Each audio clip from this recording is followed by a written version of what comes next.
Appreciate you all being here today. We'll get started with, first of all, an invocation provided by Michael Cruz from the Unitarian Universalist Fellowship, and they are part of the St. George Interfaith Council. Appreciate you being here, Michael. Thank you, Mr. Mayor, and thank you, City Council, for your service to the citizens. Today upon a bus, I saw a lovely girl with golden hair. I envied her. She seemed so happy. I wished I was as fair. Then suddenly she rose to leave. I saw her hobble down the aisle. She had one leg and wore a crutch, but as she passed, a smile. Oh God, forgive me when I whine. I have two legs. The world is mine.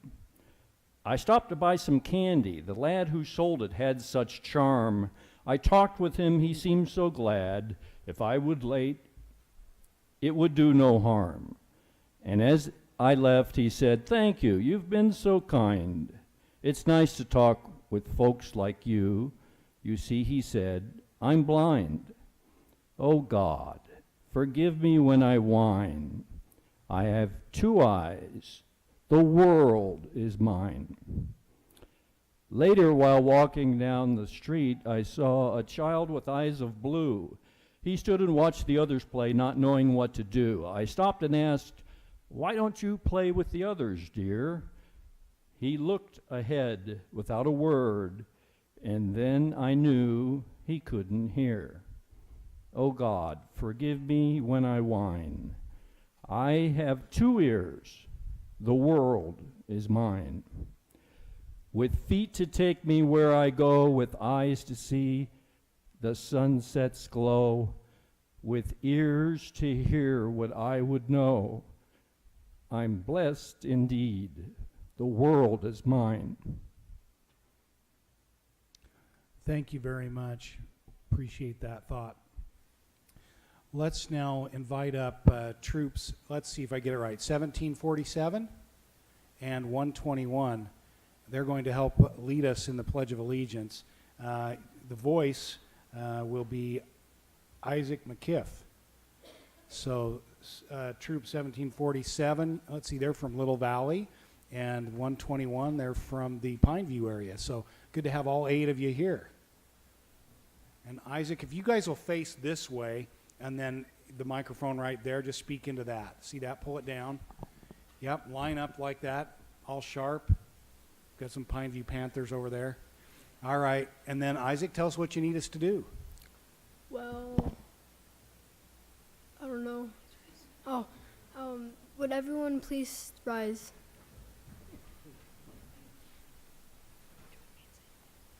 Now, would you join me in the Pledge of Allegiance?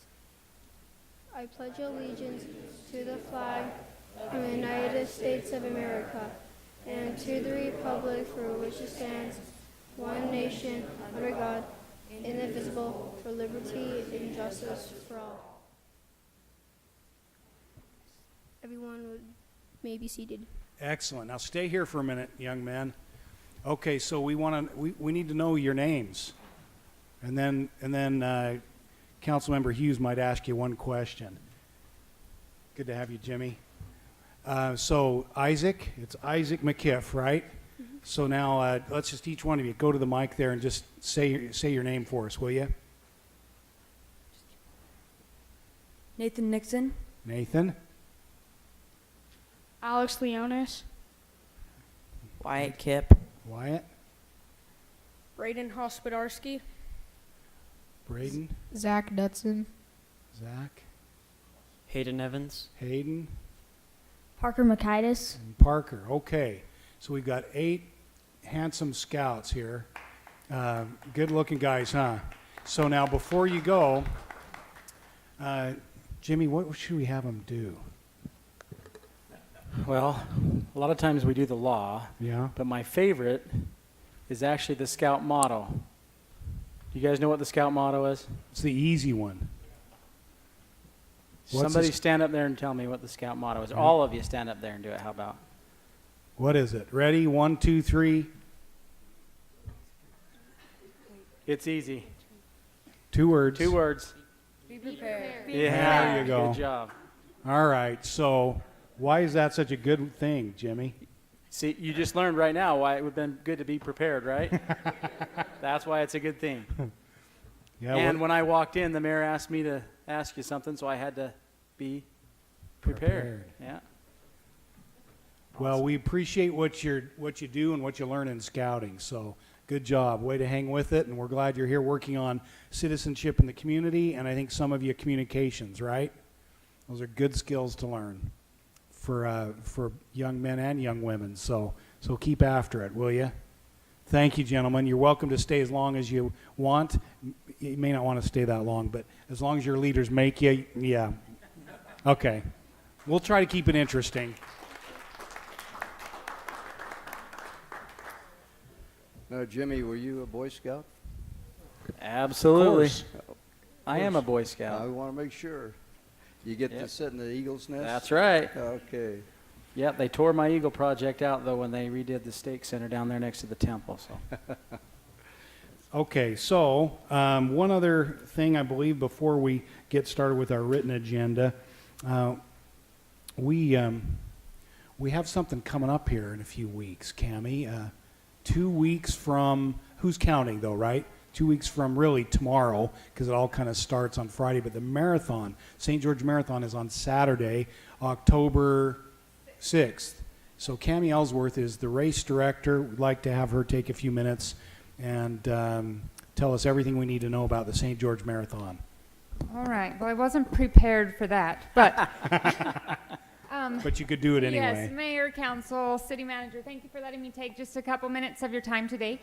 I just wanted to come and personally invite each of you to join us for the 42nd annual St. George Marathon that's coming up in 2 weeks. The events will start, of course, Friday with the expo and then the race on Saturday, but we have so many things going on both of those days. So I brought each of you a goodie bag, and in your goodie bag is an agenda so that you know all of the places and times to be at all of the events.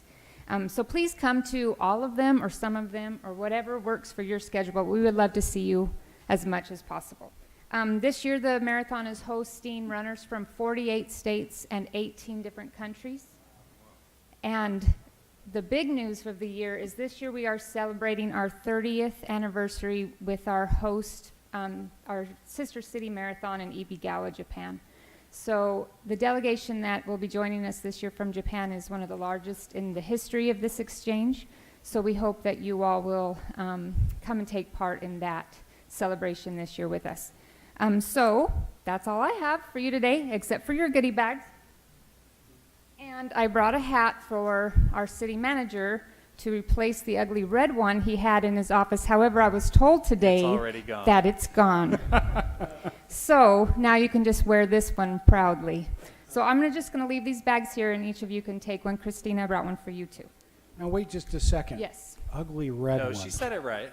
No, I don't think so. I think she might have meant, okay. anyway. Red, bad. All right, All right, so you thank can you. leave those there Yep. and we'll, yep, thank you. Thank you. Cammie and all of our leisure services staff. In fact, it's kind of an all hands on deck kind of weekend, isn't it? They do a fantastic job. Roughly how many runners will we have? Well, our cap is 7,800, but we're expecting 5,000, probably around 6,000? Okay. And of course, they bring, it's a full marathon, and it's a good qualifier for Boston. So we still, and it's very much in its maturity. As you said, it's 42 years this year, but we still have a lot of people that have run it, many who have run it over 10 years. We have a 10-year club, and we have many in that club. We have at least one local person who's run it every time. Former teacher, yeah, Debbie Zockel. Anyway, thank you, Cammie, and please, we'll try to find ways to thank all those that work so hard. And we have a number of course, volunteers from the community that also help. And we couldn't do it without the volunteers. Jimmy? You look Right. like you're ready to say something. No, I just, You running it this year? yeah, I was trying to get ready, but something came up. This year is just, this time of year is just a lot of fun, the marathon and all this other stuff. And Cammie always makes it exciting. She makes me want to run the marathon. So she does a great job for the city. Yeah. Yeah, Oh, boy. my daughter's trying to get me to run a half marathon. And I said, That's much more doable. I said I'd think about it. Yeah. Mayor, we got, I might even do that with you. Yeah. we have somebody here who's very physically in good shape and capable, and that's our new city manager. When I Well, look- that's nice of you to say, and he is. But sometimes backs and stuff have an effect. I ran the marathon once, and then I had back surgery. Oh, yeah, my back hurts too. Yeah. See, there I you forgot go. about that. But anyway.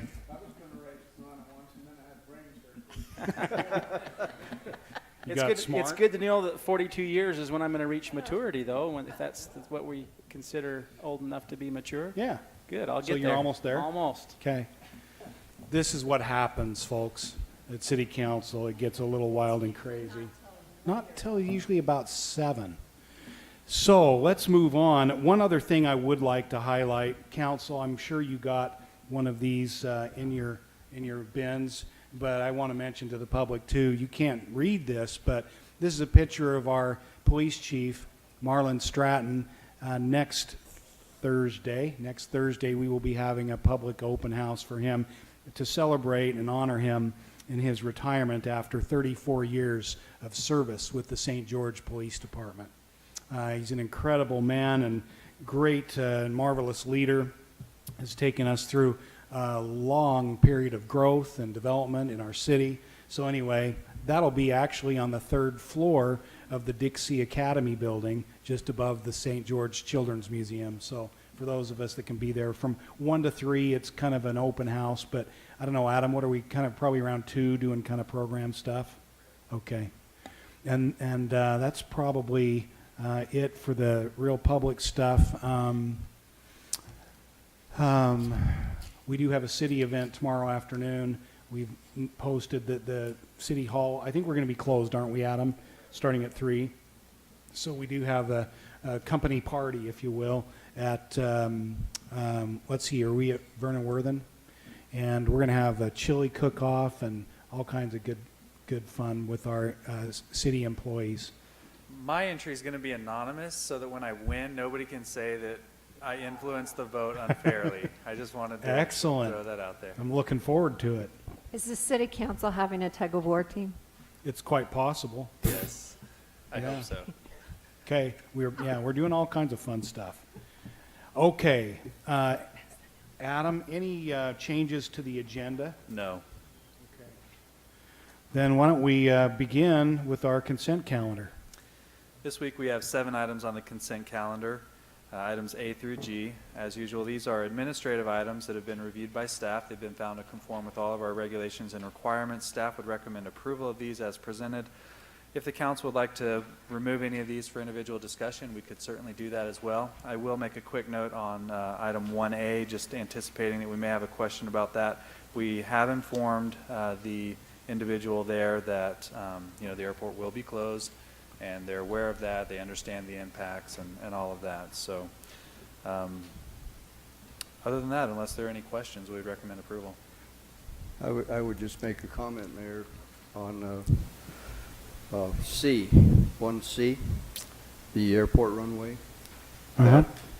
It's important to note, it's relatively a pretty new airport, and the major construction on that is taking place, and the taxpayers should know that the FAA will be covering 90.85% of that cost, and won't be coming out of the taxpayers' funds here, and that's a good sign. And the whole total project will be somewhere in the neighborhood of $26 million. So you can see how wonderful that is to the taxpayers here.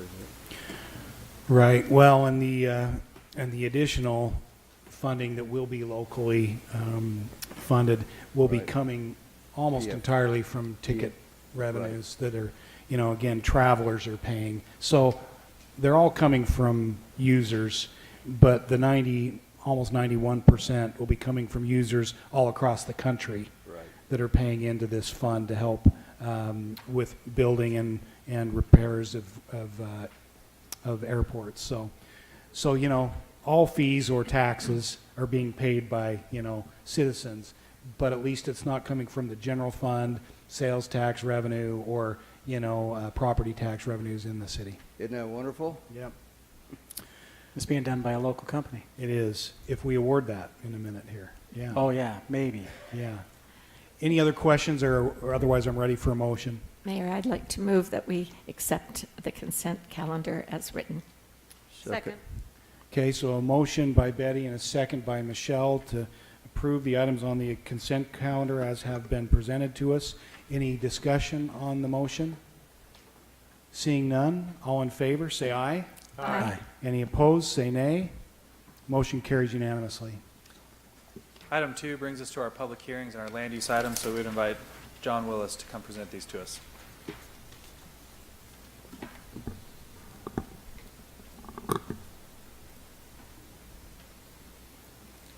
So the first item on the agenda, item number 2, a public hearing and consideration of an ordinance changing the zone from A20 to R110 for web acres on approximately 3.67 acres located along the east side of the logical extension of 3210 East Street. So this is a zone change. This is the property they're requesting the zone change. This is Bridal Gates located here. This is 3210 East, and this 3210 East will actually extend through and connect right over here, and so this will accommodate one row of lots. So the current zoning is A20. The general plan is low-density residential, which does support this zone change request. This is the exhibit that was provided by the applicant. Planning Commission took public hearing on this item, and they recommended approval.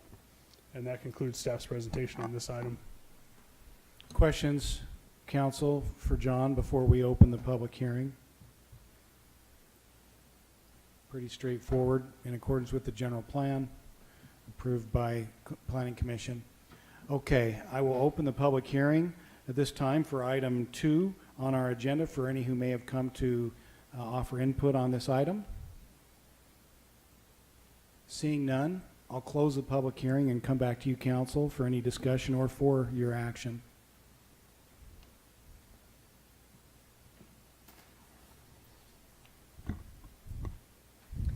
Motion to approve the zone change from A20 to R110 for web acres on approximately 3.76 acres. Second. Motion was made by Michelle with a second by Betty. Any discussion? All in favor? Aye. Starting with Betty, say aye. Aye. Aye. Aye. Aye. Aye. Motion carries unanimously. Number 3. Sorry, Mayor. You're good. I think I put the wrong PowerPoint. I didn't mean to do that. Let me go ahead and present it. This is item number 3, public hearing and consideration of an ordinance changing the zone from C1 on 5.65 acres and C2 on 2.36 acres to C1 on 4.9 acres and C2 on 3.13 acres for Snow Canyon Commercial, located at the intersection of Snow Canyon Parkway and Dixie Down Drive. And the purpose of the zone is to eliminate 80-foot wide, like a staff, narrow strip of C1 that extends north and south along the existing C2 and makes the area difficult to develop. The amendment will update the zoning to follow proposed commercial lot lines that will be developed at a future commercial subdivision plat.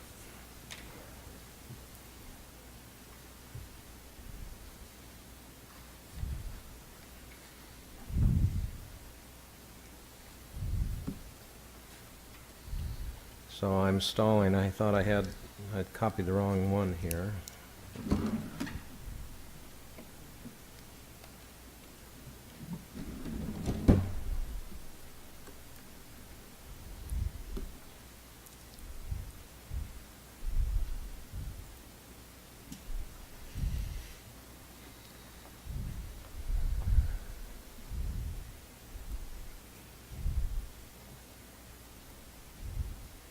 Sorry, Mayor, I don't know if you want me to come back after the next one and run down. I copied the same one twice and put a different label on it. We can do that. Okay. Should we just come back to it? Yeah. All right. Sorry, it'll take me just a That's minute to okay. do Let's, that. so we'll go to item 4. Adam, sound good?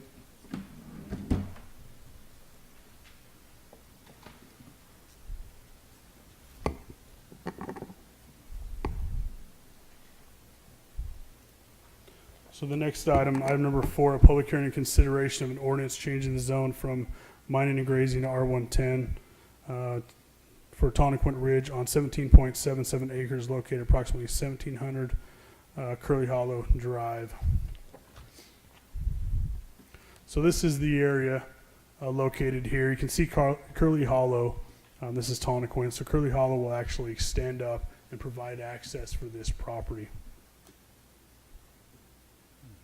The current zoning is mining and grazing.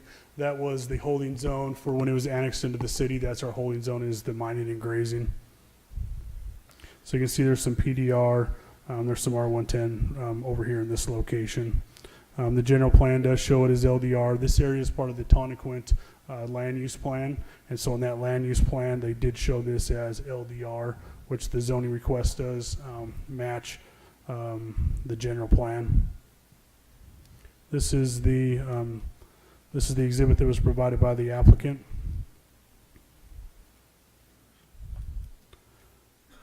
This item, the Planning Commission took public comment on this item, and they recommended approval.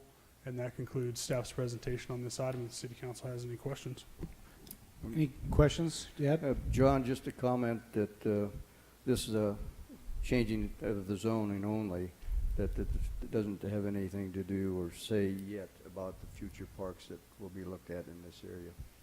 This is just the zoning. No, this is just the zoning on this one piece of property. The Tonnequint plan did have some open space areas, but right now we're just looking at the zoning. I just make sure for those people that live out there so interested in parks that this is just one step, and we'll eventually get there to address their issues.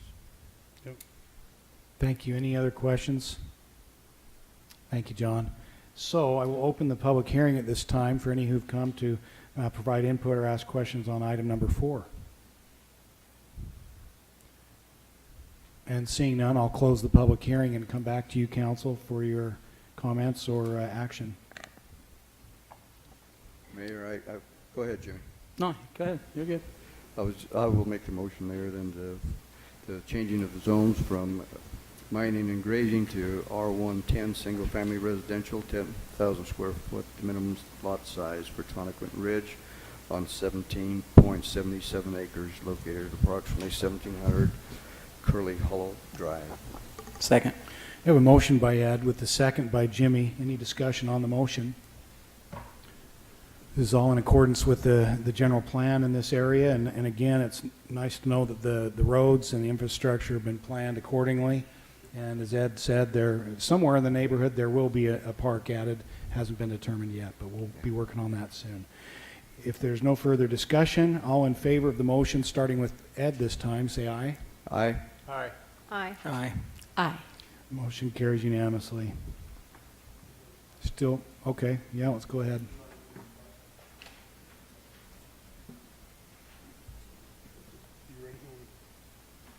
Never mind. You want to go back to 3? Yeah. Okay.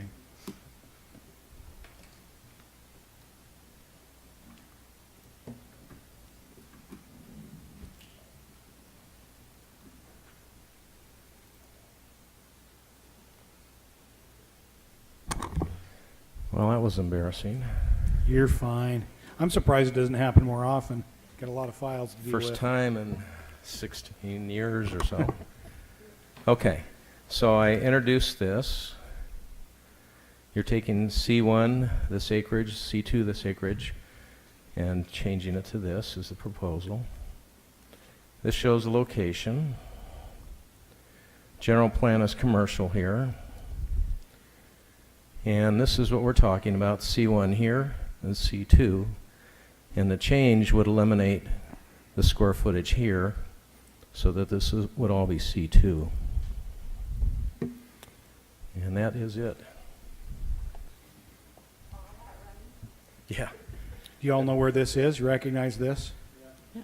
Okay. It just appears to me that the only thing we're really changing, if you compare that, is that strip that's to the west of the C2 right now. Right. So, Why was that done that way in the first place? That's a good question, which I don't have the answer to. Just seems like you would go all the way to the edge of the property line instead of making that little strip of land. Yeah, it's odd. I don't know the history on that. one of the, questions before we go too far here, was there any discussion, as it relates to, council, you may remember, we've had, over time, a fair bit of, public input on this area, property adjacent to it and this. And so I don't know if there was any discussion at the county, or excuse me, the city planning commission level or not, but as we're looking at zone change, I wonder about the wisdom of a PD commercial zone that would give us all a chance to look more at it. And I don't know if that's, that's not what's being asked for today, but I just wonder how the council feels about that. I could just say, Mayor, that some of the input we've had from citizens that live in that general area have indicated their concerns as to what the designs and what it's going to look like, and perhaps even some of the lighting, because it does have those homes up on the hill above that. So a PD does sound to me to give us the ability to be able to address those issues the citizens have up there. I mean, there's lighting, there's landscape, there's elevations, dimension, and it just seems like with what we experienced before, and that was really more to do with the corner piece, but it's all, it's all of concern, and they were concerned about heights and lights, as you said, Ed. So I don't know. I've just wondered if there'd be any wisdom in working with the applicant, whether this were, possibly tabled today, or, of course, we have the option to, I believe, Adam, to simply say we want it to be PD commercial today, but that's not what's being asked for. So can you guide us a little bit there? Yeah, I believe in our conversations with the city attorney, we felt like we could go that direction. Really, I think that would be at the discretion of the council if you felt, one way or the other. And the issue right now, I think, with C1, the uses are very limited. And so I think that's the issue of going to C2.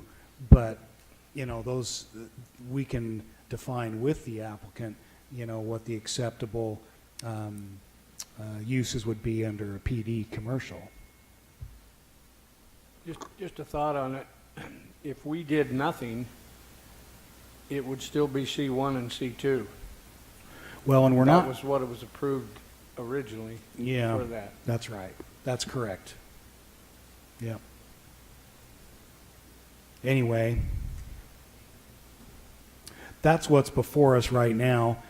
We did advertise it this way. There's a public hearing advertised. So do you have any other questions for staff, or otherwise I'll open the public hearing. We'll take any public input that's here, and then we can decide where we go from there. So anything for Ray? Yeah, and I believe the applicant does have a representative here, and we'd love to hear from them. So let's open the public hearing at this time, and then we'll hear from the applicant as well as part of this.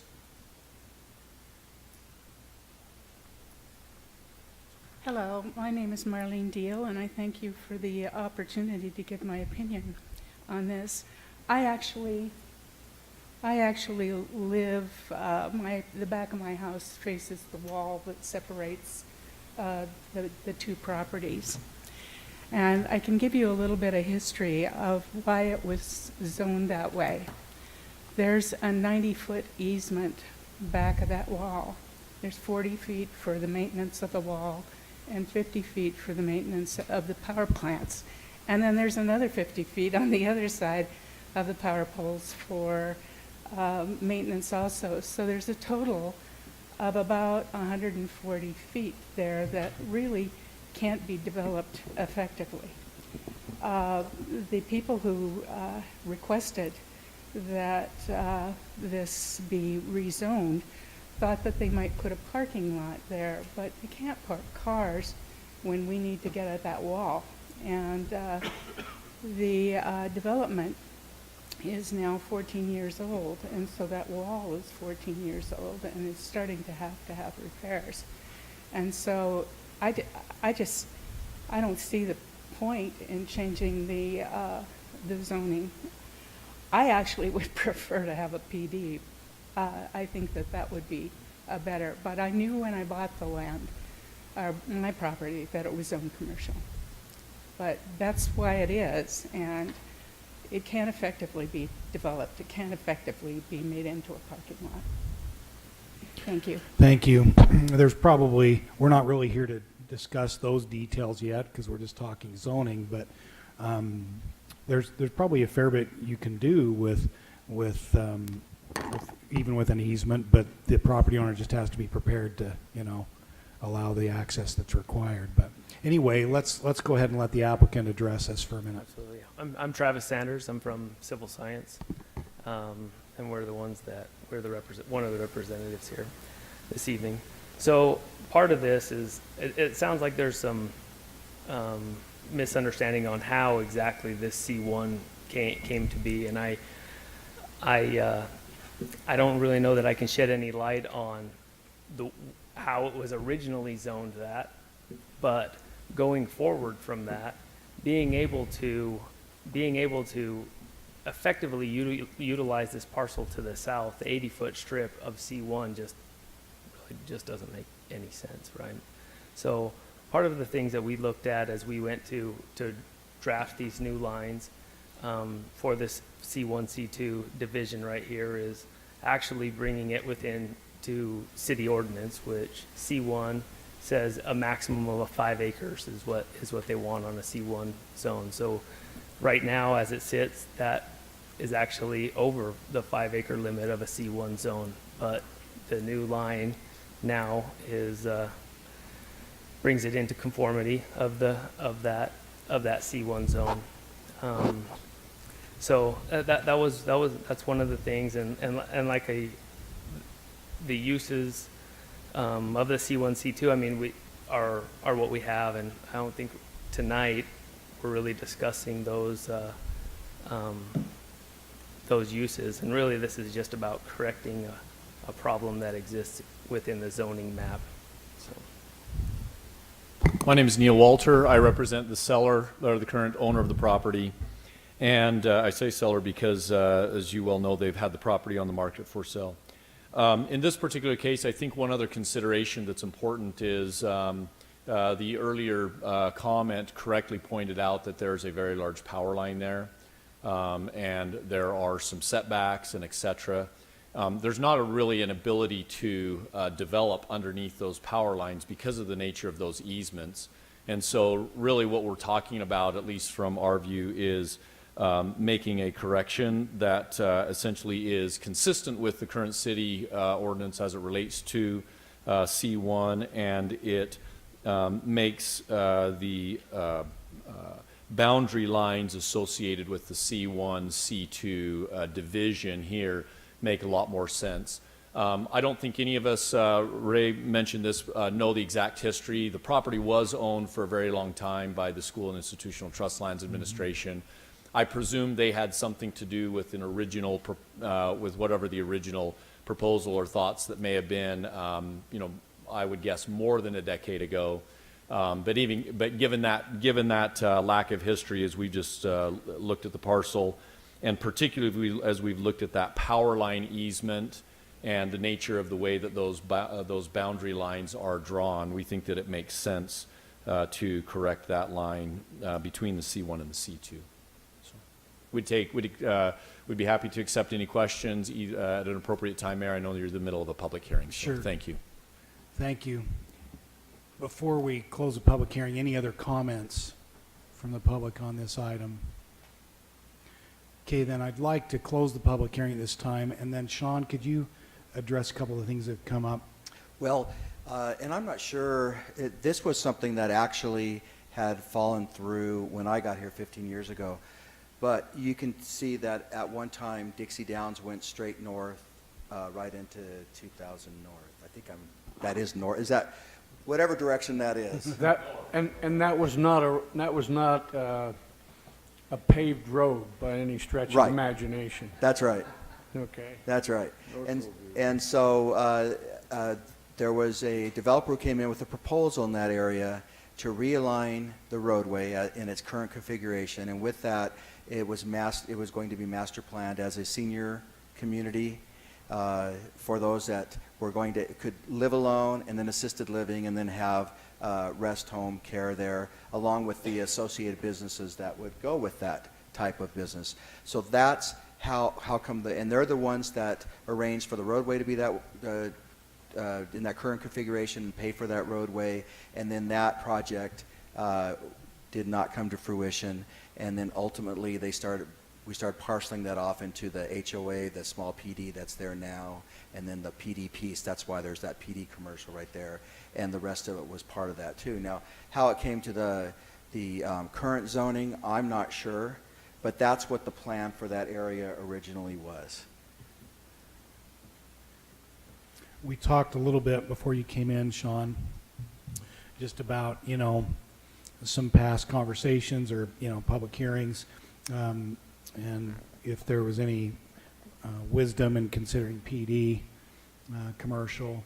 That's not what's being requested, but it would allow us to address with the applicant, and in the future, elevations, colors, lights, access, which there are some concerns there, I think, no matter what.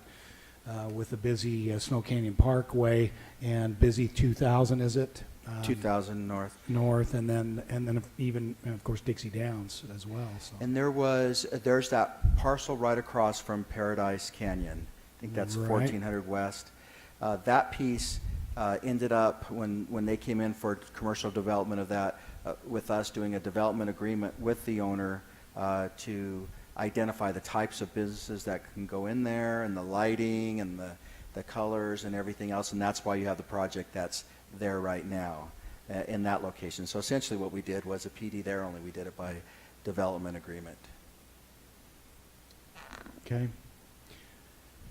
So, any comments, council? I'm just thinking, Sean, about that 81-foot strip that we were talking about. They mentioned parking. The PD would allow us to evaluate too and consider parking to greater degree. Is that correct? That's right. The only limitations would be on there, and Neil, I haven't looked at the easement, is you'd have to look at the easement and see what would be allowed under the, typically that type of use would be allowed. I don't think there's anything overly restrictive in that easement, but I have not looked at the easement itself. Regardless of the zone, though, won't this easement stay in place? Correct.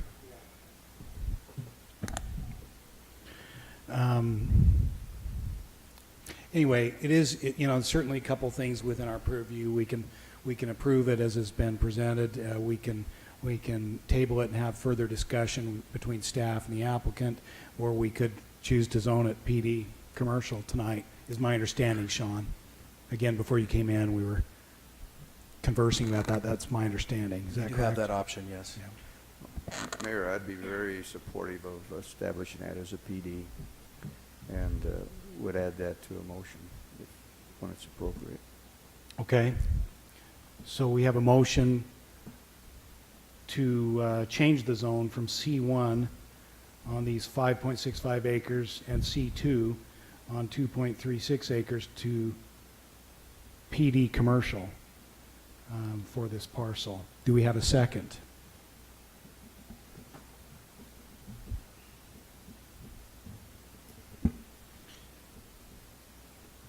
I think we need to, can I make a comment? Due to lack of a second? Yeah, if it dies. Okay, I'll be quiet for a minute.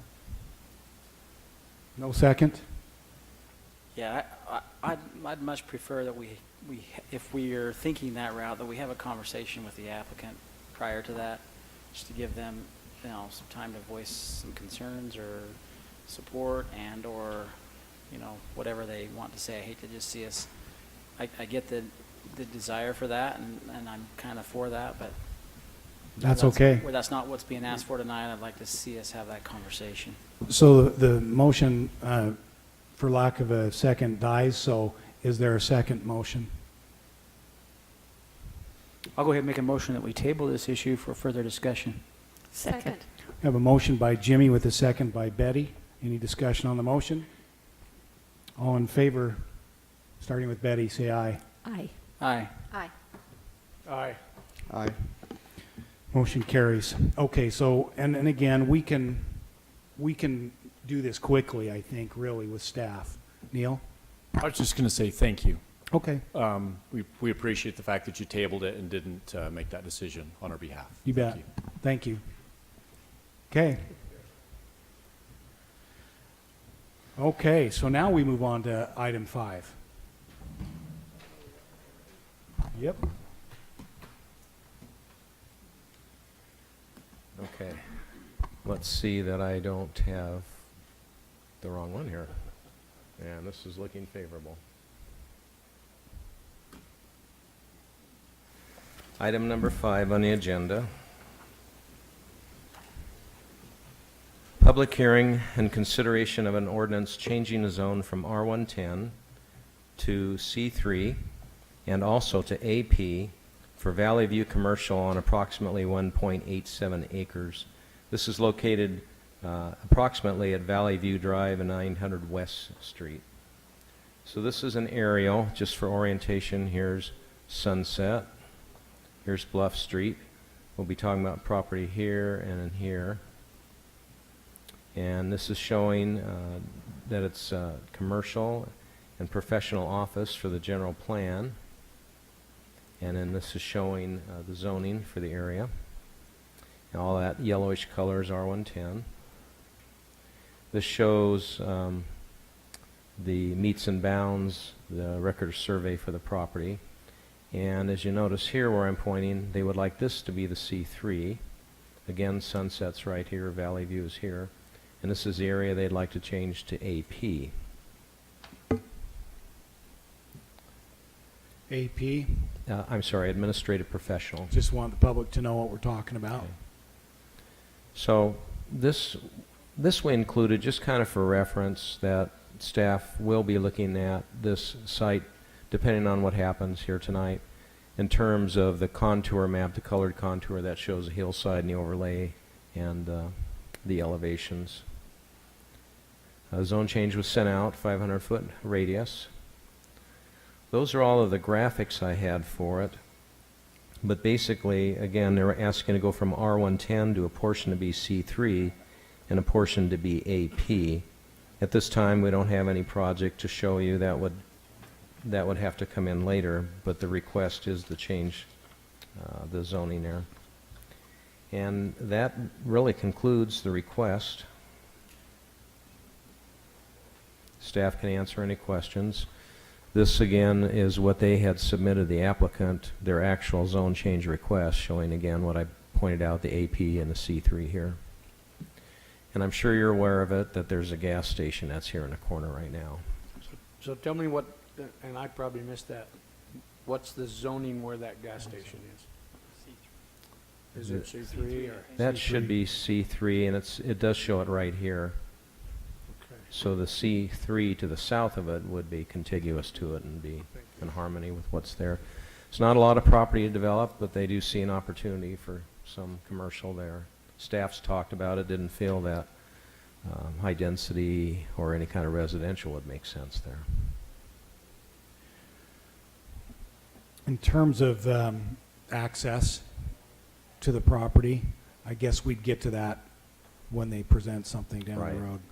We'll look at that. Our civil engineers will look at access in and out and what makes sense for safety and site distance and Yep. where the closest driveways are. We'll definitely look at that.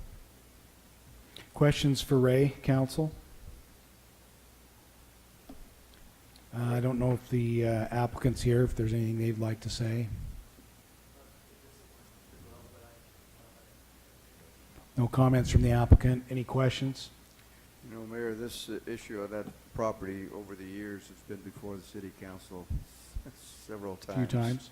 As to the appropriate use for that property because of the access and the traffic and so forth. So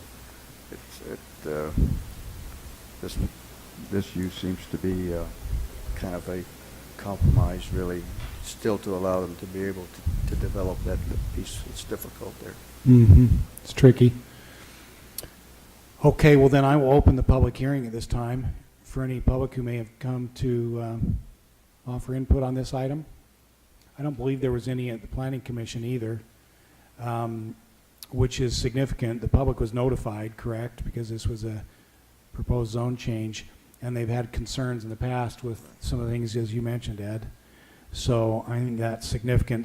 Does seem like a better use, but I will close the public hearing at this time since there's no public comment. Come back to you, council, for any further discussion and your action if you're so inclined.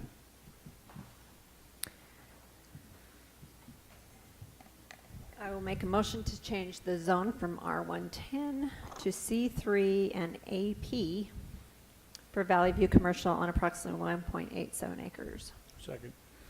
We have a motion by Michelle and a second by Joe to change the zoning as has been presented to us today. Any discussion on the motion? Seeing none, all in favor, this time starting with Ed, say aye.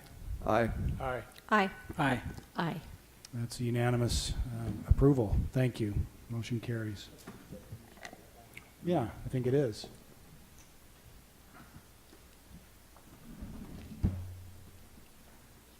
Been years getting there, Mayor. Yeah.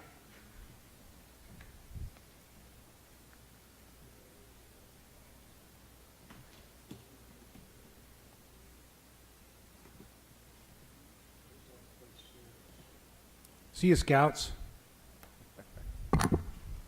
It's really serious. So this is item number 6 on the agenda. Sorry, I'll just jump in there.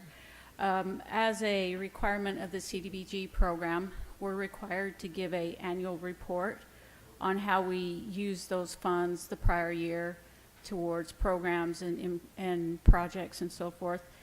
And then we'll go ahead and we'll have Eric Chatham with Civitas go ahead and do a presentation, and then we're required to take public comment.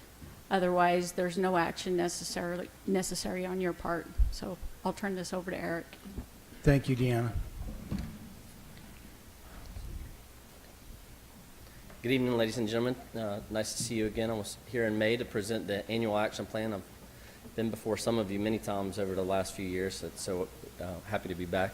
As an Eagle Scout, I appreciate your support of the Scouts, and I was hoping the rest of them would stay for There's still my 4 bit. of them. Yep, Keep they're up the back good there. work, guys. I appreciate your support for them. I was a Scout. Thank you. Eagle Scout 20 years now, so I appreciate your support of them. He's still an Eagle. See, he's still a Scout. Absolutely. And I did know your pop quiz, be prepared. But So did I. I was trying to help them from the back. They couldn't hear me. No, that was the easiest one when I was. It really was. As Deanna mentioned, the CAPER is Consolidated Annual Performance Evaluation Report, HUD's acronym. It summarizes what we did in the 2017 program year. Just to be clear, that ran from July 1st of 2017 through June 30th of 2018. So what we're looking at tonight is all of the funding that was made available through the grant, plus some program income that the city received throughout the year from where you guys used to have a down payment assistance program. When people pay that off, we get a small amount of revenue each year off of people paying those back. So we have the grant each year from HUD plus a little bit of revenue from those down payment assistance repayments. So this summarizes those funds and how we used them during the last program year. So again, with the grant and the anticipated program income, when we started the year, we had a budget of $625,000. We had a little bit more program income come in than we anticipated, and of course that was utilized for various activities. So during that program year, we spent $629,000. How did we use those funds? Well, the goals from the action plan are summarized here. They were provide services and housing for special needs, primarily homelessness. That's primarily handled at the Switch Point Community Resource Center. $50,000 of CDBG funds was set aside for Switch Point last year. They assisted 38 homeless individuals through the shelter operations, and then they also, in their homeless prevention and supportive services, helped just under 1,300 people during the program year. The expansion and improvement of public infrastructure, as you well know, the Riverwalk infrastructure project completed during that time frame, and we started the cast iron water line replacement. Riverwalk at the end of the project utilized $586,000 of CDBG funds, and to date the cast iron water line project has used $245,000, and we still have a ways to go with the cast iron. Riverwalk immediately benefited 4,000 households that now have better access to the road, better utility and infrastructure there right in that community. And as you well know, the Gray Walk apartments will be built there eventually, and as will the Riverwalk affordable apartments will be built there eventually as well, for several hundred more households to benefit in the future. And then, of course, we provided funding to the nonprofit service providers throughout the community. And just a quick summary of those, the United Way received $10,000 in CDBG funds, and they helped through their community hotline and supportive call center. Over 38,000 households last year accessed the call center through the United Way. Big Brothers Big Sisters, also $10,000. Family Support Center, $10,000. And Memory Matters, also $10,000 for their services for special needs populations throughout the year. Quick summary of the racial demographics of those supported. Fairly representative of the low to moderate income population throughout St. George. This is a requirement of the CAPER, and so we're just sharing that with the public here who benefited. And then throughout the year, my company, Civitas, and staff, of course, monitored all the projects. We visited all the subrecipient agencies to make sure that they were compliant with all the rules and regulations to contract, et cetera. And we have various reports that were provided to staff on each of those. Everybody's carrying it out well, and we look forward to starting with the new projects here in the next couple months. So as a formality here, as part of the CAPER, we've made this available for a 15-day public comment period. It's available on the city's website and published here in the lobby for citizens to review. That was made available starting on September 10th and will continue through the 24th. And then, of course, we're welcoming public comment here this evening. Once the public comment period closes, we will submit to HUD for their approval no later than September 30th. That concludes my presentation. I'm happy to answer any questions that you might have. Council? How closely do you monitor the completion aspect? You mentioned Switch Point. Can you repeat the amount that Switch Point received again? Yes, sir. Last year for their operations, they received $50,000 even.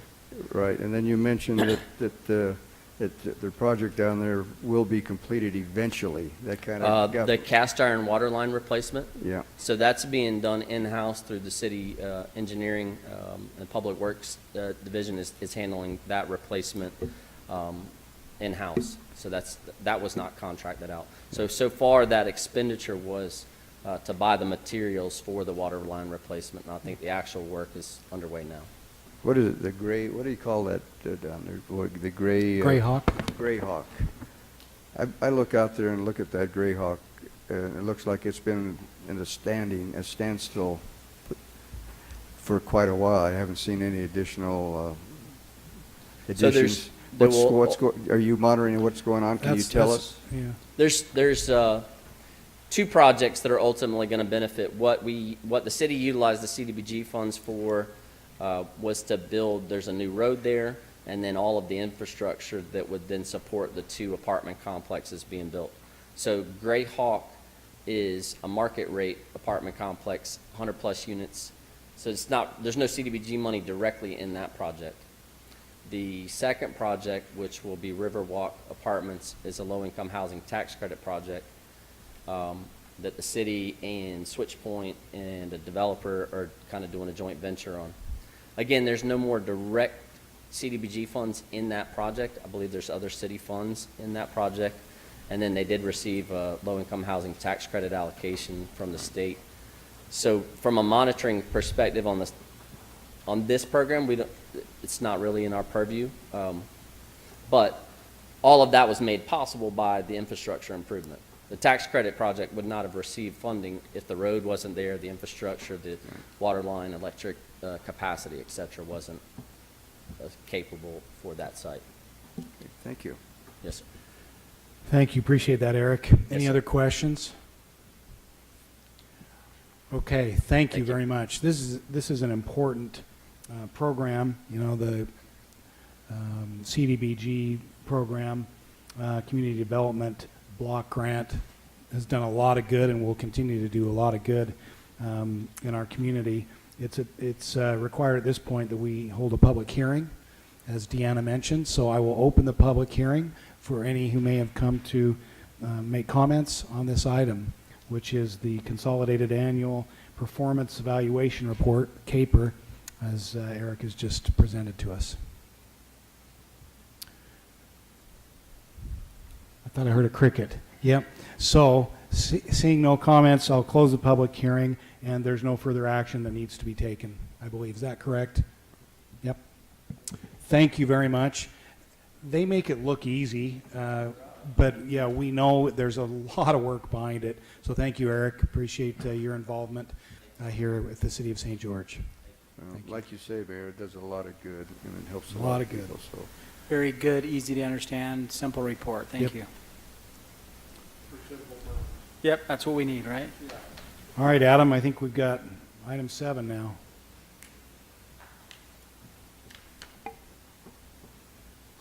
Is that going to be Cameron?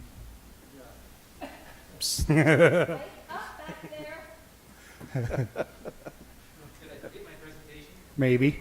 Okay, but before you start, the crosswalk and the flashing signs at Judd's store are incredible. They still working? Thank you. Thank you, Yes. thank you, thank you. And, Made it much more safe. and since that looks so good, I have another place we need to put one. Okay. About By 20 the of them. baseball fields in Little Valley, right there where those kids cross the street to get over to the middle school. Gotcha. There's a crosswalk right there, like mid-intersection. It's mid-block. 350 East. Yeah. I gotcha.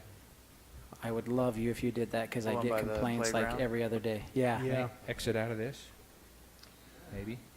Yeah, I think if those work well, we might find that The a lot of crosswalk- applications. Since you brought it up, the crosswalk encourages people to cross there, but it's a little unsafe sometimes. And the school kids are crossing there quite frequently from the subdivision there.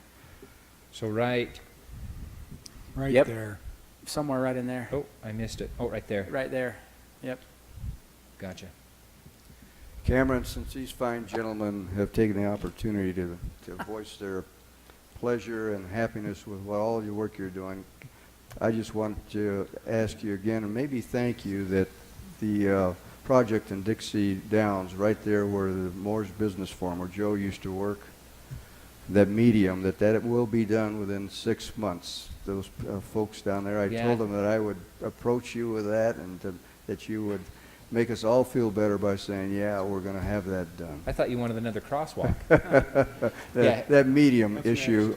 Okay. Yes, I mean, unless we have major disasters that our streets crew can't get on it, but yes, I'm expecting it'll be done within the next couple months or so. Great. They'll all be glad to hear that. Thanks a lot. Thanks. Yep. All right, let's talk transit. So this is just a Title VI report that we have to update I think it's every 2 years, but I don't want to misquote it. It might be every year, but I think Fred told me it was every 2 years. So every 2 years we update it. Any changes or anything like that, then we present to you, council, for a resolution to be able to approve that. And there wasn't any other changes other than some updated numbers in there, no significant changes. And so that's all this is just When you say numbers, just passengers. ridership, paratransit, just the reporting what we have seen and what's going on in the transit. Questions, council, before you have a copy of the proposed resolution that approves the Transit Title VI report that we're required to do, as Cameron mentioned. But any questions for him before we do that? Okay. This does not require a public hearing, so if you have no comments, I'm ready for a motion. Motion to approve the resolution approving the Transit Title VI report. Second. We have a motion by Michelle and a second by Ed. Any discussion?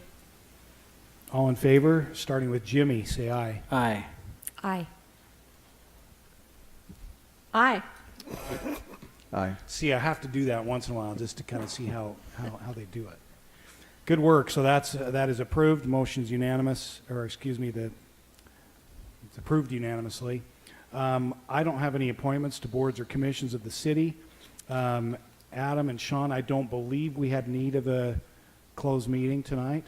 So we're just to reports, and Jimmy and I have a couple things, maybe. I don't know. Adam, let's start with you, and Sean, you have anything for the council? I don't have anything. Betty, any reports? You ought to at least tell us what happened yesterday in the arts side of things. Oh, we're just cooking. The arts are just amazing. I did want to let everyone know that the art tour, which is a home tour of 3 homes on Friday and Saturday, are taking place on the 21st and 22nd. And I believe there still are a few tickets. They're going to have lunch at the Painted Pony following the tour. And it's a fundraiser for the St. George Art Museum. The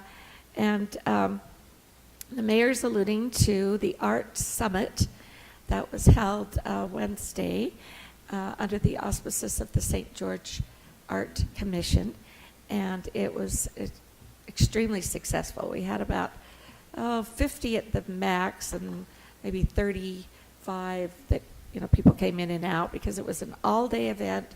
Went from 8 until 4 p.m. and the event was held at the 3rd floor of the art building, Dixie Academy, and also at this Electric Theater. And wonderful venues. They handled the event very well. Dinner was served, and a variety of workshops were given, classes. We had the state arts and museum people, culture and museums. They've changed their names. It's not the Arts Council anymore, but it has an extended vision and responsibility. They came from Salt Lake and presented, and the workshops were everything from how to market your arts group to tax and how to raise money, fundraising. So very useful, and grant writing, useful for the arts groups that apply for RAP tax money, and it was just fabulous. We also, woven throughout the day, had performances from the stage door, presented a scene from Young Frankenstein. Frankenstein. It was Frankenstein. Very funny. And also the St. George Dance Company, and a beautiful modern dance company by a violin. That's Summer's company, right? The dance. Summer Robertson, Summer Belknap Robertson. And also, there's another couple, but I can't remember. Anyway, excellent art presentations that kind of highlighted where our city is going and the great talent that's there. So everyone enjoyed it. And we really appreciated the mayor being there and giving a very nice welcome to everyone. And we had a good group there, a lot of people. So. And also our city manager and our leisure service director have been participating extensively in all of our events and classes and workshops and meetings. And it was also announced that we were working towards a performing arts theater. So the word is out and the public knows, and hopefully we can continue on with that. I had a nice chat with the Arts Commission Chair, Sherilyn Davis, this morning. We had a nice chat. So Good. Good. Anything else, Betty, from various committees? Just that from the MPO, and maybe some of you will report on that as well. Jimmy will, but yeah, you can go ahead. The Bluff Street is just amazing, and it's moving along. I think it's faster than they were hoping. Is it meeting its deadline? They're The traffic. Some of both. The traffic's moving along as well. Happy drivers. But Yeah, they will be paving starting the 22nd, so in 2 days. And they will be, just so you know, council, they'll be doing, as they were telling us yesterday, Jimmy, overnight, maybe all night, some nights. They're going to pave as much as they can before the marathon, get everything set as much as they can. One way or another, they'll be able to run on a good surface. But you will see some significant change, and they're working very hard to meet their deadline, stay on schedule, which I believe they are. But they may actually finish a little ahead of schedule the way it's looking right now. that's what it sounded like. So anyway, Jimmy, do you want to give us some other details on Dixie DTEC, Dixie Transportation Executive Committee? I'd love to. Before that, though, I just mentioned Switch Point. Sure. Being that we had our board meeting and we talked a little bit about those CDGB funds, which that $50,000, I think most of that goes towards case management, which is a crucial part of what Switch Point does. Rather than just a shelter, we get people help and get them what they need so they can get back into society. If So that's Jimmy, possible.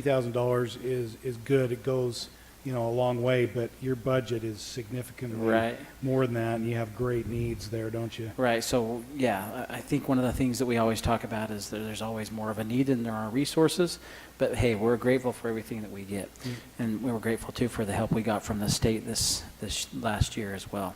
But things are going really well there. The Riverwalk project, as he mentioned, we are so close to having everything ready to go. We're hoping to break ground in November and be done. We have to be done before next year this time. So that's kind of our deadline. So With your matching, with your funds and right. stuff. So the key is you get the tax credits, but then you got to have tax credits weren't quite as good as what we needed, so it made it so we had to find another $500,000 in other funds, and we've hopefully got that wrapped up this last week. So.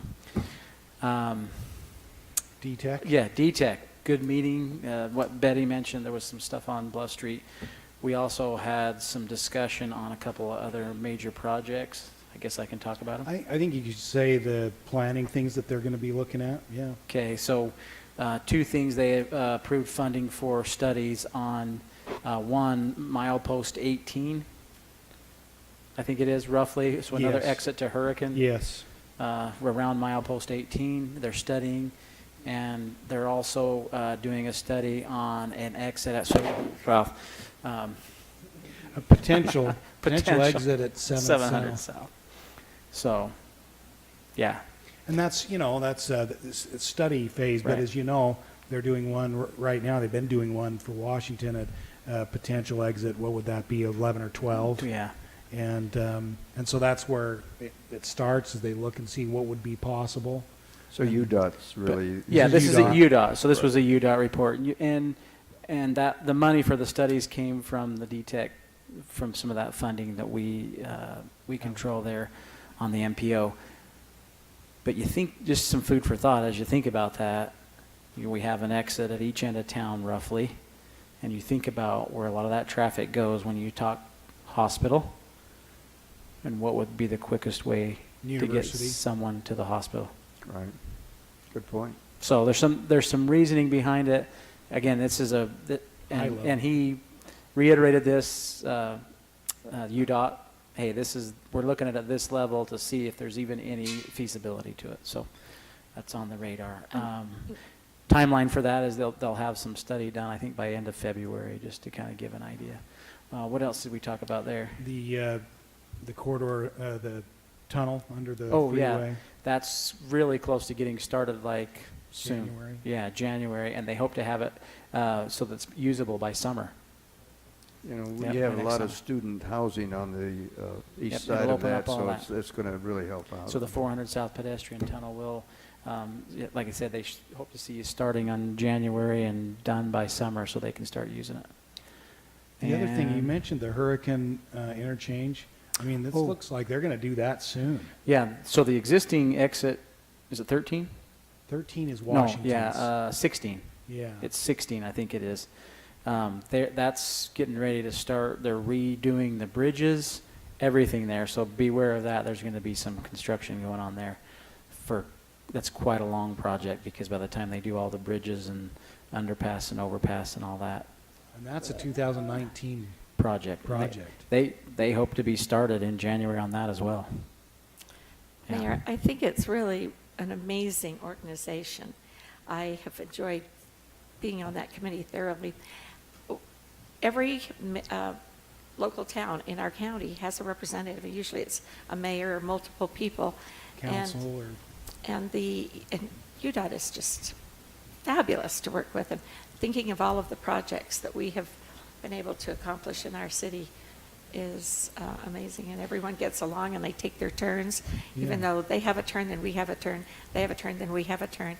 And we have benefited greatly from You know, when a road leaves St. George City, it goes somewhere else or it comes from somewhere else. So it's fun to be able to plan regionally and be a part of that process. They also mentioned something about the Northern Corridor. Yes. They've submitted the There's- application to Correct. the BLM. Correct. And so that's just got to happen. And Senator Lee. Yes, Agreed to they sponsor gave that it. report, even though you weren't there to report on it. They did They report. did report it. That bill is going through. Did it get passed in the Senate? Yeah, that's right. Senator who? Lee. Yeah. Yeah, Senator Lee agreed to sponsor that. Yeah, let's see, it's passed committee in the House and the Senate now. Correct. And separately, UDOT, because there's so many steps to take, they filed this application directly to the BLM just, I think, last week. And that has to So- do with the land swap as well, right? That bill? Yes, yes, So the bill does. to give the reserve more area outside of the, Mitigation. yeah, to mitigate for the road. And by the way, before I forget, because I will, there will be a public meeting at Zion National Park at the Lodge on Monday at 10:30, where Secretary Zinke will be there, and he will be. Where? This is up at the Zion Park Lodge. You are all invited, and really it's public. It's just going to be how much room is there, but you are all invited. I can't be there, but our county commissioners will be there, and you're welcome to go if you want. They will be talking about the land swap / HCP and Northern Corridor, and they'll be talking about the Lake Powell pipeline, and they'll be talking about Zion National Park, the situation in terms of reservations or not. Those are the Arches probably too. and probably arches. So there are kind of four things, at least that are kind of on our agenda, our Washington County agenda. So anyway, just I've got an email on it with, I think I printed it out, but I'll forward it to you all so you have it, just in case you can go. One other thing, they did give us a little report on the connectivity, the fiber optics and stuff Yeah. that they are trying to figure out The where the IT. priority. Yeah, they call it the IT to connect everything, and they showed us a map, and it was pretty awesome. That's the thing about that group is we're planning out there way into the future, trying to make sure we get ahead of it regionally, not just in St. George. So it's good. It's good stuff. It's going to be more and more critical, isn't it? Yeah. As you're speaking of roads and connectivity, and I don't know whether it's on the MPO list that I've heard discussed, but since we were out there towards that Desert Canyons today, that Banded Hills Road, would ever get it back down to connect all the way down to the corridor to be able to come through that way instead of having to go all the way around to get to the airport. 3000 East. Right. Yep, Yeah, it's coming. Yeah, it will. It's coming because you remember the interchange that Quality Development is going to build. That's what it's to connect to ultimately is 3000 East. Yeah. That'll be a big help for the airport. My guess is that'll be here within the next few years. Which I think that kind of goes to that proposed or the study of the exit, a new exit at 18 is that would be a more logical place to connect in with the Southern Parkway Right. eventually. I mean, you could hit there and come clear around the Southern Good Parkways. point. So Anything else, Jimmy? I think that was about it. Good. Besides, they did give me that little machine they're testing that I can control the stoplights so that Those are cool, huh? when I'm coming, that changes. I have one of those. Just kidding. Well, you know, they're useful for mortuary, you know, and So to be there, able I to guess there's some stop the test, traffic. there's some Yep, test areas for that's- emergency vehicles. Yep. Where they have the smart roads and all kind. It's good stuff. Cutting edge. Utah is on the cutting edge. It's all been too expensive, but I think they're finding new technologies and stuff that's Right. making it more affordable. Michelle? Well, as fascinating as your reports have been, You've got, Shade tree. You've got a better one? I've got a better one. Okay. I got to fly 13 hours to talk trash, smell trash, and look at trash. How was it? It's Trashy? trashy. The smell was gross. Anyway, we toured the Herhoff plant. I went to represent Germany. all of us in Germany on the solid waste board.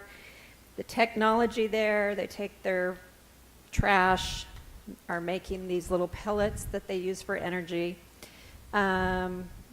It was interesting. Germany has different trash than we have, though. So it'll be interesting to see if something like that would work here. The Germans are cleaner than the Americans, unfortunately. And their recycling bins that they have take their green waste, their food waste, their plastic, their glass, and their metal. No, 5 different things. And they're faithful, but they use a lot more glass than we do.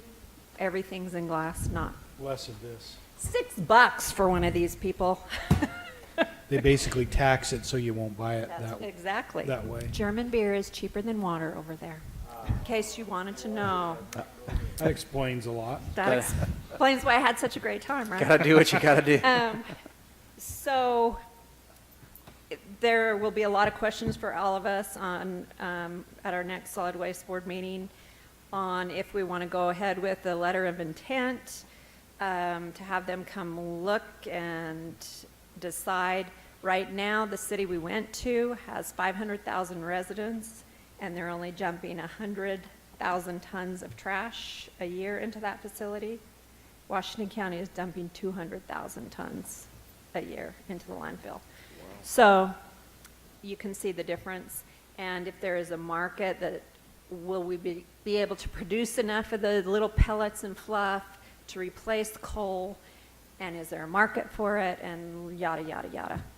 So they're not. Right now, I have a lot more questions than answers. Well, and that's why I guess we went there, so you could get a bunch of answers, but now there's more questions, huh? Mhm.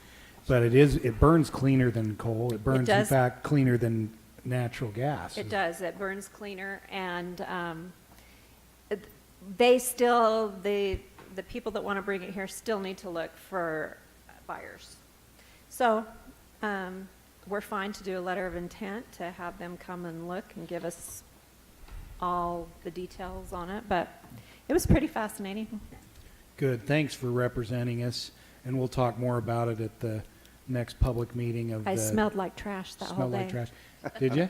I smelled like I worked at a landfill. How big was that plant? I mean... It was quite large and clean. I mean, super, super clean.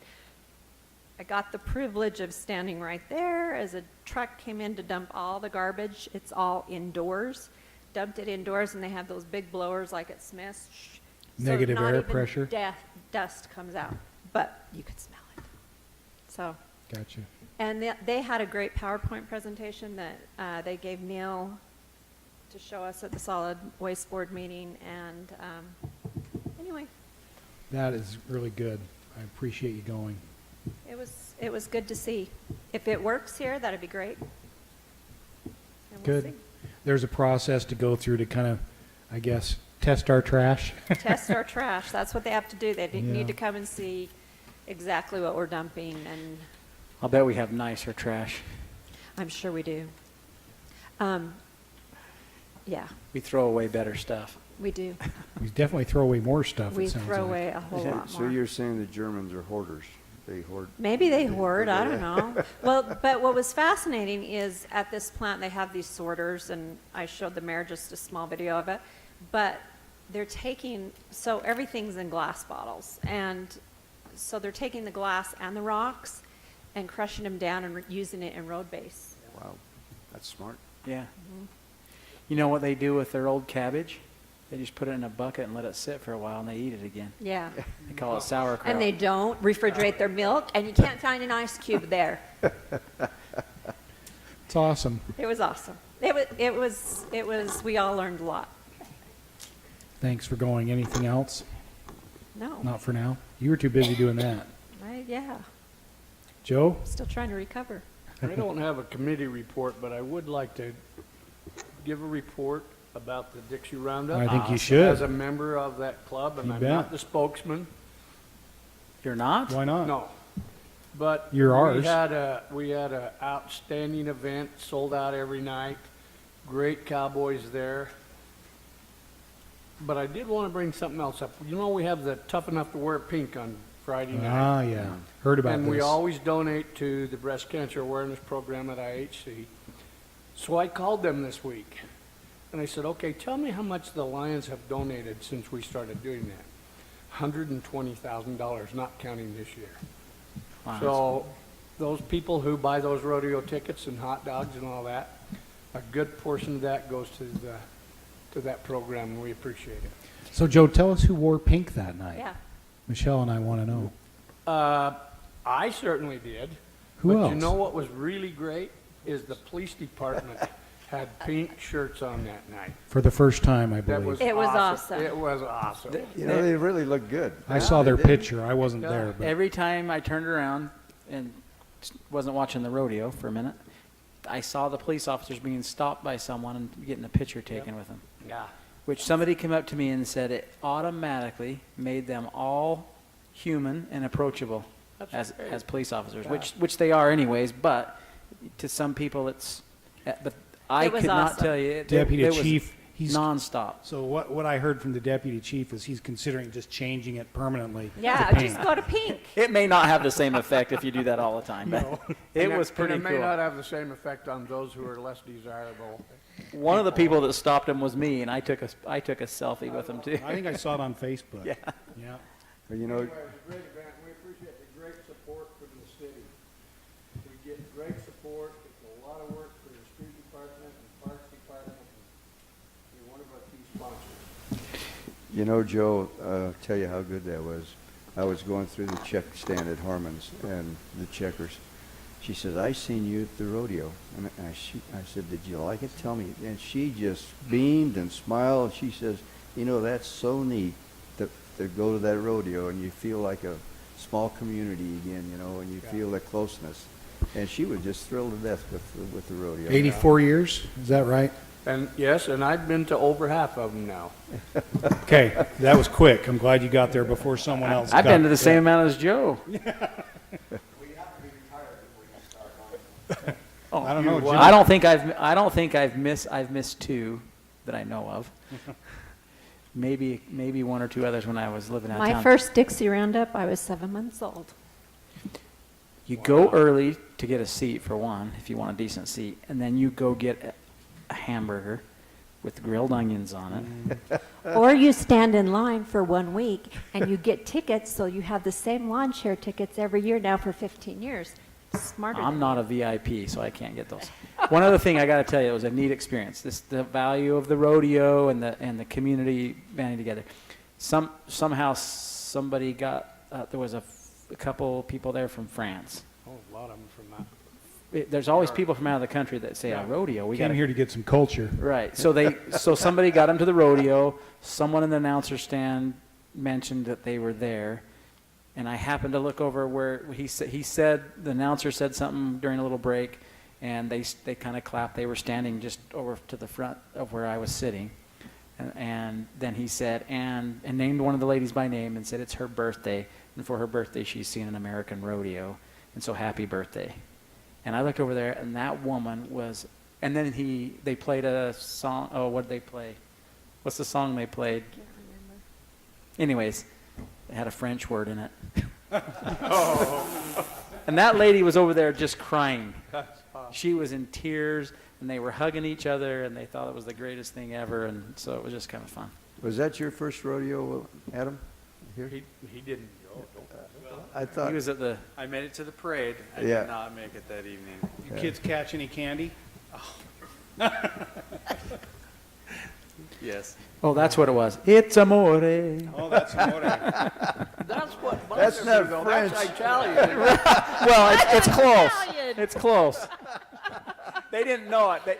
French people don't know that. Hey, listen, if you've been on enough bucking bowls, you don't know the difference. Well, there's love in the air. That's awesome. And I had a really amazing little experience. I went over to buy some VIP tickets for someone, and actually Senator Lee, and I got in this line, and they said, "Oh, we only have this really." 90-year-old man said, "We only have this little section right here," and another man that must have been 102. He had a pencil. For the rodeo? And he had a You did the pencil, bareback. and he put it along the line like this. In the age of computer, everything, where you call the ticket place, he put this pencil along, and he said, "Okay, now, is that 182? And the other guy said, "No, let's see." And he got down in there, and they debated the number for a little while, and they said, "Now count back 6." So they counted back 6. I was just in awe. I mean, these old Was his gentlemen. name Joe? No, no, but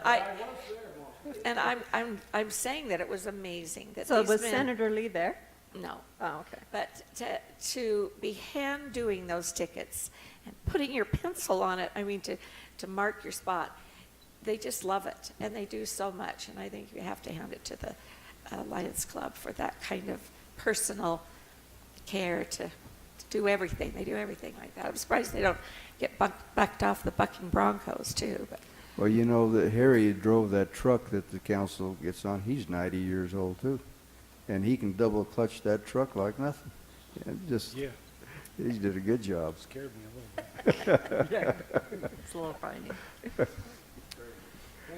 Thanks, Joe. Appreciate your involvement, Ed. Mary, let's be short. The first thing I want to do is congratulate you on being the new president of the League of Cities and representing the Southern Utah and the whole bailiwick. Yeah, that's very, very, very good. And you got to the youth council. You got a new city council. You're really working it good. We appreciate that. Thanks for being there, and Betty was there as well. Appreciate And, everybody going to all the different things. And the only other thing, I think I got some minutes in my packet. Were we supposed to do anything? They were part of the They were consent. part of that consent? Yeah. Okay. Thank you. Yeah, appreciate, Adam and I and Sean and Mark. There, let's see, we had some other staff members. Let's see, Paula, Planning Commission, several members were up at the League of Cities conference. It went well. Anyway, busy. It was a busy week here and there. Appreciate those that could go over to the hospital. Yeah, that was cool. We had the piano guys there Wednesday night, and heard from a few people. Mayor, Fireworks. Yeah. Let me just say something about the bicycle skills park. The kids are showing up. That is really, They're already using really become popular. They're just. It's not open. Those kids. I mean, when that does. I mean, from what action you're getting out there now, can you imagine what that's going to be like when? Yeah, I think it's going to be rather popular. Oh, it's terrific. Sean? You know, that night at the hospital grand opening, and Ed was there with Karen, they did it mostly for the cancer center, but the next day they did it for the MFN, the maternal fetal medicine, and the OB, the new labor and delivery Right. units, and the NICU. But on Saturday, unfortunately, we were coming back from the league, they have in the treatment rooms for the cancer center, they overlook the wash, and you know the hospital's done such a great job with the wash. They broke ground for the new park to go back there, and I'm sorry I missed it, especially since, and it was dedicated to Terry Kane. Yeah. And Mark Harrison, Dr. Harrison, that is CEO of Intermountain Healthcare, was down for that for the Cancer Center. And he told us that this $300 million investment really is due to all of her efforts and her stature and with Intermountain. I mean, to put that much money outside of their Wasatch Front facilities was amazing. But what Terry's done, and she's still a member of our community, even though her job essentially is up north, what she's done for that facility was great. So it was kind of disappointing that we weren't able to be there to break ground, but I wondered if maybe we wanted to send a letter to her congratulating her on that. Yeah, she was really deserving Yeah. of that. She's quite a lady. She is. I think we should send a letter. Let's do it. We'll craft something and have you all sign it. And by the way, Michelle just mentioned, if we would like, they would love to take us on a tour whenever we'd like. The Cancer Center, Precision Medicine Center, they're moving in, I think, October 1st. Might be delayed a little bit. I heard they had a water leak over the weekend. So, but we could go on a tour anytime you want, if you're interested. You know, that's really quite impressive. When the first phase was done, Mary, you remember?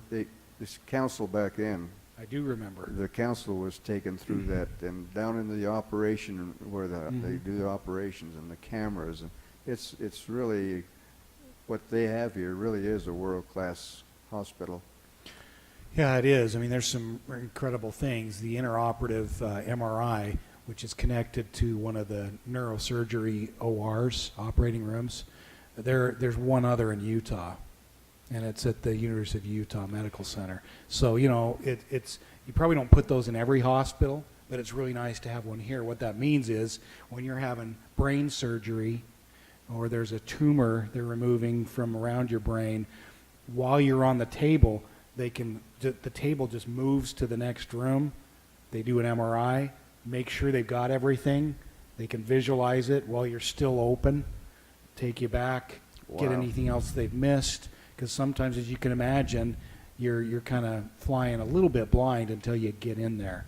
So anyway, that's just one thing. And you know, the other thing that stood out in my mind on that was the coming together, because when you look at the $300 million plus cost to build that, $17 million of that came from the citizens or individuals That's here correct. in St. George to contribute to that. Yeah, and they made So, mention of that yeah. Wednesday night. That's impressive.